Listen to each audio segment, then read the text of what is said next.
Hello, ladies and gentlemen, and welcome to The Discriminating Gamer. You know, my son recently told me that he'd be good for $20.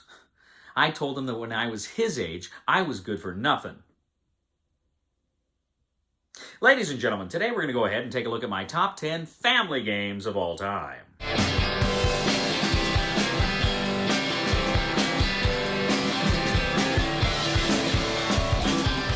So, ladies and gentlemen, this is my top 10 family games of all time. Now, I do not have a family myself. That is to say, I don't have a wife and children.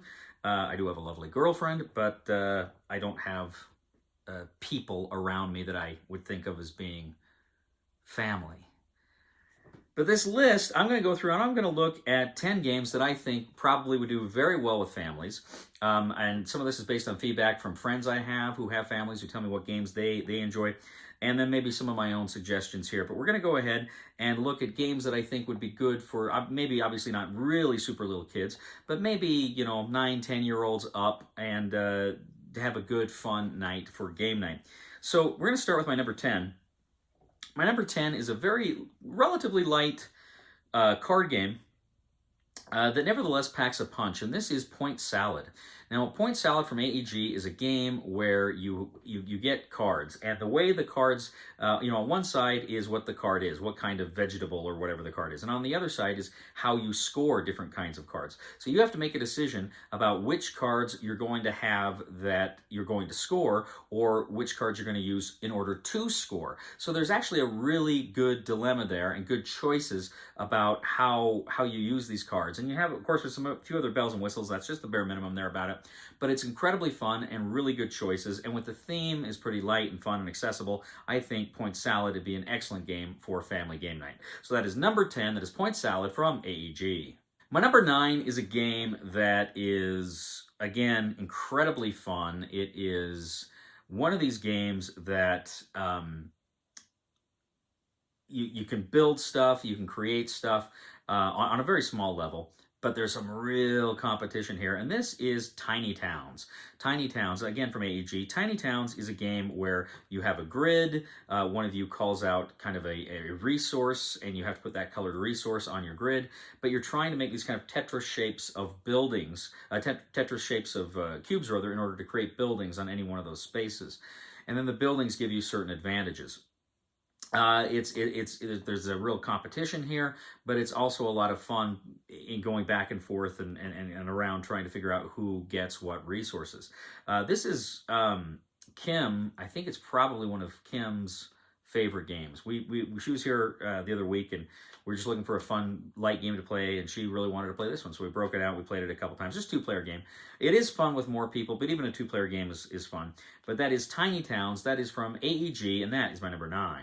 My number 8 is a great game of bluffing and double bluffing, and it's a game that I think is, one of its virtues is it's fairly quick, it holds your attention, and there is a little bit of meanness, but it is a lot of fun. Now this is Coup from Indie Boards and Cards. Now in Coup, of course, you have these different kinds of cards, and you have 2 of them, and there's a pool of money, credits, whatever, and on your turn, you, depending on what characters you have, you can interact with that money. You can take money or do other things around the board, but at any time, somebody can say, I think you're bluffing, I don't think you're that character.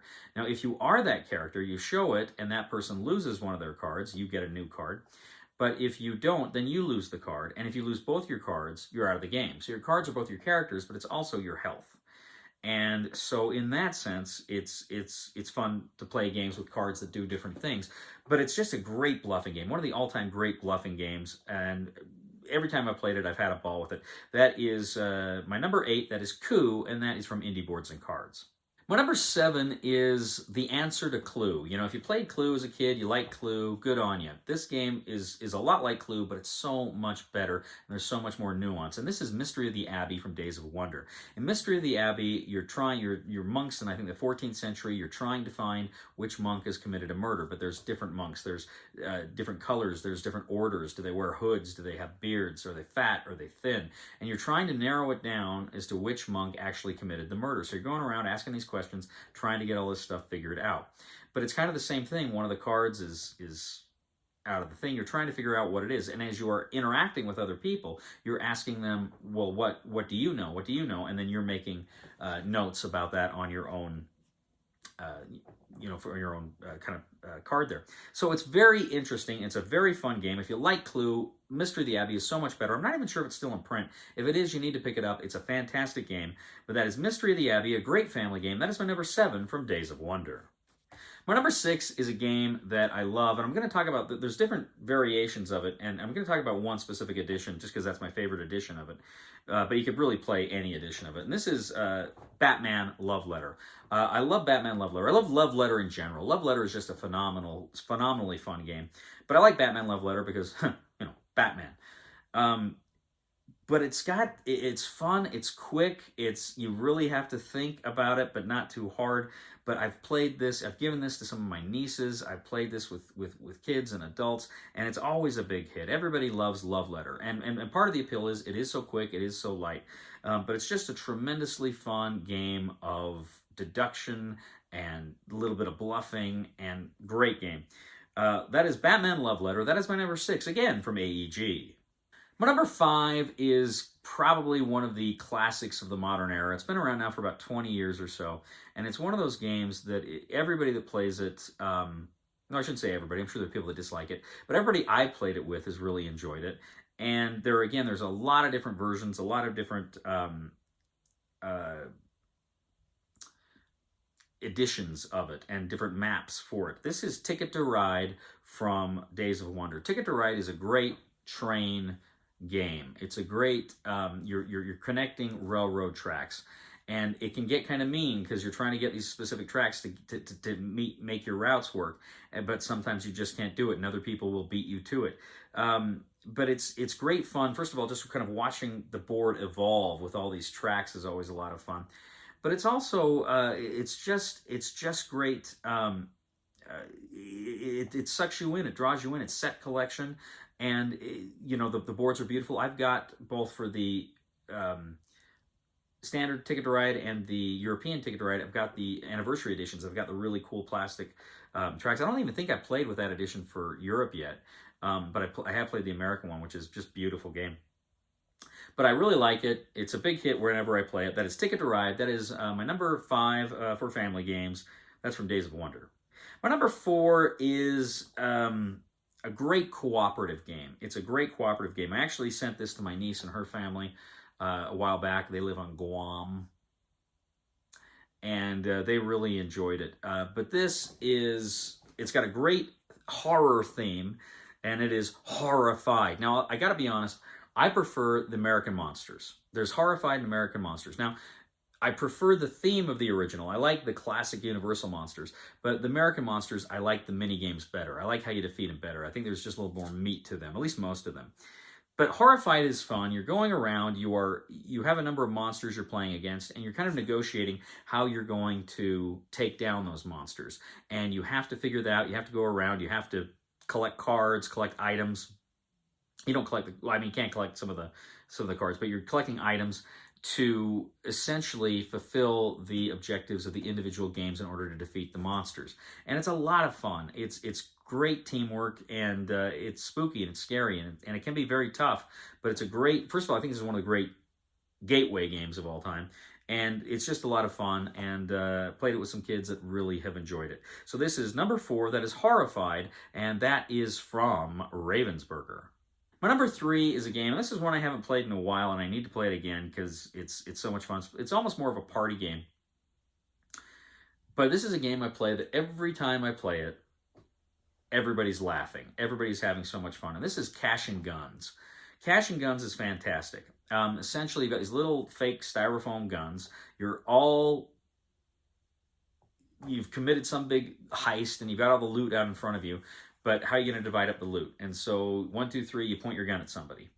And you may be bluffing. You may not have a bullet in the gun. But if you do, then you win the round, or at least you take out that person. And as the game group gets whittled down, it's really fun to see who gets off with the most loot. Really fun. Really just a fun and silly game that I enjoy a lot. This is Cash and Guns. That is from Repos Productions, and that is my number 3. My number 2, this is another great bluffing game. This is a game that is, I played this for the first time in Texas, and then I got the giant big box second edition I've seen they've recently made the box smaller. But this is a game that just has you laughing every time you play it. And this is Sheriff of Nottingham from Come On. Now, Sheriff of Nottingham is a game where, of course, you're trying to get past the sheriff. Every round, one person is the sheriff. Everybody's trying to get his loot past him. You can bribe him not to look at your loot. But if you look at the loot and there's contraband in there, then you're screwed. You lose money. If there's not, then the sheriff is got egg on his face. But it's tremendous fun. It's like I say, one of the great bluffing games of recent years. And again, every time I play it, I laugh and laugh and laugh. I've played this several times. I've played it with kids who really get a kick out of it. And I think this would be another great game for family night. That is Sheriff of Nottingham. That is from Come On, and that is my number 2. Finally, my number 1. This was a game that, again, I played for the first time down in Texas. I played it several times since. And it's a fairly light game. And it's one of those games that you are engaged throughout, even when it's not your turn. And it's kind of like Catan in that idea, because in Catan, and every time somebody rolls a die, you're looking at the die to see if it benefits you. But this is Space Base. Space Base is a game where you've got your player board. It looks like a bunch of piano keys, and you put out the individual cards. And you, on people's turn, they roll the die. And you can either take the sum of the die or the die numbers individually to activate those different cards you've got on yours, provided you've already upgraded them. And as you upgrade the game, you got more chances to get more stuff when it's not your turn. So you're always paying attention. And then you buy new cards and upgrade. And it's so much fun. Space Base is absolutely phenomenal. They've come up with some expansions to it, but it's one of those games that, again, every time I play it, you laugh. It's exciting and tense, but you're having a great time. That is Space Base, my number 1 from, you guessed it, AEG.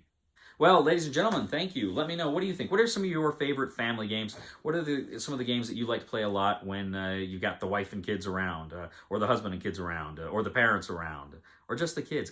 However your family's constituted, what do you think? What are your favorite games to play with the family? I like I say, these games, I'm speculating largely, and I'm drawing on my experiences playing with children or playing with families. But these games, for me, have always seemed to be hits. So that's what I'm basing it off of. I'd be eager to hear what people who actually have kids have to think of this list. Please let me know. And please leave a comment for us on YouTube, on Board Game Geek, on Facebook. Please like us on Facebook. Please subscribe to us on YouTube. We really appreciate that. And please check out my other channel. That is Cody Carlson, PhD, where we talk about military history and books on history. Fun things like that. Please, please, please. I post my lectures on there. Please subscribe to that channel. That means a lot to me as well. Ladies and gentlemen, it's funny because the other day I got a phone call from my twin brother. He's in prison, and he called me up and he said, do you remember when we used to finish each other's sentences? Please somebody help me on my feet again, and I don't know where I'm going, and I don't know where I've been. Please somebody help me on the solid ground. It's a long time, and I'll be dying. Once a year I wind up in the band. God knows that I love to fight, but I don't ever win. It's a fine line to damnation, but God let me in.